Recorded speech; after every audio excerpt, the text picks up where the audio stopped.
नमस्कार. विश्वविहारतर्फे आयोजित चारधाम यात्रा 13 दिवस आम्ही अतिशय यशस्वीपणे पूर्ण केली. खरं तर चारधाम यात्रेमध्ये आम्हाला ही अशा यात्रा यशस्वी होण्यासाठी, सुखरूप होण्यासाठी अतिशय मोलाचं योगदान जर कोणी केलं असेल तर ब्रिजमोहन भैयाजी, जे आमच्यासोबत आमच्या गाडीचे हे खरं तर सारथी होते. मी ड्रायव्हर असा शब्द वापरणार नाही, कारण त्यांनी सुरुवातीच्या दिवशीच आम्हाला सांगितलं होतं की मला ड्रायव्हर म्हणू नका, मला सारथी म्हणू नका, सारथी म्हणा. तर ते आमचे सारथी आमच्यासोबत होते, म्हणून आमची यात्रा सुखरूप झाली. प्रत्येक वेळेस आम्हाला गाईड करायचं काम त्यांनी केलेलं आहे. पूर्ण या 13 दिवसाच्या प्रवासामध्ये काहीही कुठल्या प्रकारचा आम्हाला त्रास झालेला नाही. त्यांनी प्रत्येक वेळेस सहकार्यच केले आहे.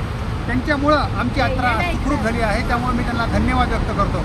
या प्रवासामध्ये त्यांनी आम्हाला जे योगदान दिलं, आमचा जे अगदी सुखरूपपणे प्रवास केला, याबद्दल आम्ही त्यांना थोडं काही का होईना फुलाची पाकळी देऊ इच्छितो. मी त्यांच्यासाठी आधी सुरुवातीला ही त्यांना मिठाई बी बक्षीस म्हणून देतो. ही मी त्यांना बक्षीस म्हणून मिठाई देत आहे.